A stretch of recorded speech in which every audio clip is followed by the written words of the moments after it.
Hello everyone, Josh Parker here. Welcome back to the channel. I just wanted to give you a quick little update with the Strandberg and my thoughts with it. If you haven't seen the first review of the guitar, I will put a link up here. So go check that out first before this video, and then this video will make a little more sense. So as a general update, I've had it for about 7 months now. It's currently mid-March, and I bought it back in September. So roughly 7-8 months, somewhere around there. The guitar as a whole, I still really enjoy and really like. However, I did make a few changes, and a lot of people have been commenting about that. So basically what I did was I gutted the entire guitar. So I'll show all the Strandberg insides in a minute. But these pickups are Seymour Duncan Seth Lover pickups. So just the Seth Lover pickup set. They directly went in. But while I was in it, I completely gutted the electronics. Put in two 500K CTS pots with a 047 orange drop capacitor and a standard three-way switch. So it's a CRL, sorry, not the liquid stuff, CRL switch. So it's just a three-way switch, so it's probably a little bit less versatile now than it was stock. However, it's for my needs, it's what I was really kind of looking for. So the stock pickups, they were okay, they were good. However, they were too compressed sounding for my liking, and they were very, very bright. Especially this bridge pickup, like clean tones, the bridge pickup was almost unusable sometimes because it was so overly bright.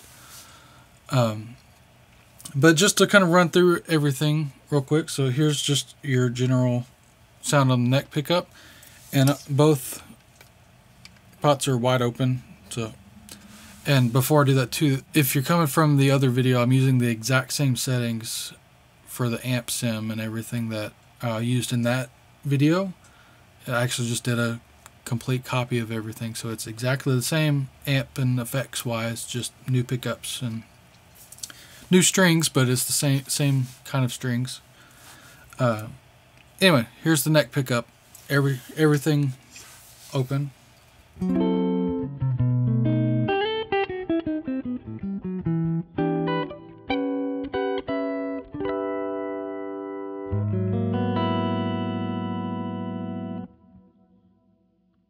Middle pickup, so both.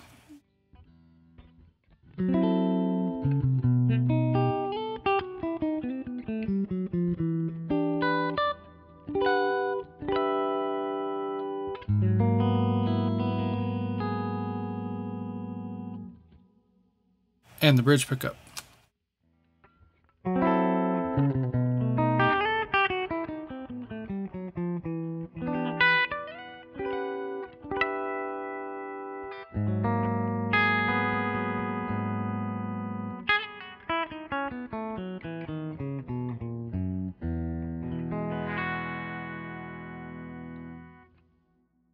Okay, so here's the stock components that I was talking about. So these are the stock pickups. This is the bridge. It's notated by the little B there. And this was the neck pickup. Again, these are great pickups. They just sound a little overly bright for my case. They're very clear and articulate, but they're very compressed sounding to me. They do sound good, but just I don't know if it's the wiring or how they voice the pickups, but they are very, very bright. So these are the stock pots and all of the capacitors and things that they put on there. There is this one right here, this little orange one. That's a treble bleed circuit that they put on there. And then the rest of it is all good stuff. CTS pots. It's all good equipment. Solder joints look fairly well done. Then this is the switch that it comes with. This is a Schaller switch, and again, it seems to be a really good quality component.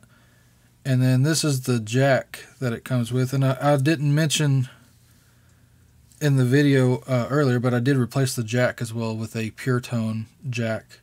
Again, there was nothing wrong with this one, but I just prefer the pure tone. It's more sturdy, or to say the least. Anyway, yeah, these are the stock stuff that I took out of the guitar. It's good quality components, just as a jazz person, not necessarily what I'm looking for.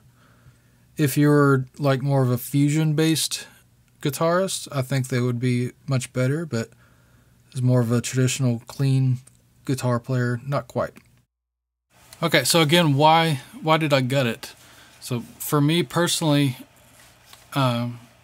the stock pickups, like I said, were too bright and too compressed. These, to me, are a lot more open sounding, a little more of the 335 kind of vibe. So that's ultimately what I was looking for as far as electronics goes. So I highly encourage you to experiment. These are fairly easy to work on, just kind of like a Strat in that case. Just the pots are in the hole, take the cover off, and you can get access to all of it. And everything's pretty straightforward as far as ease of maintenance. So I highly encourage you to work on your own or test out different pickups if you're interested and you're not completely satisfied with the stock stuff. Then one other point I want to make, how do I like the Endure neck 7 months in? At the first review, I liked it a lot. So I gave it pretty high praise. It's a little blocky, but I liked it a lot. The update, I still enjoy it, but it does hurt my hand a little bit if I play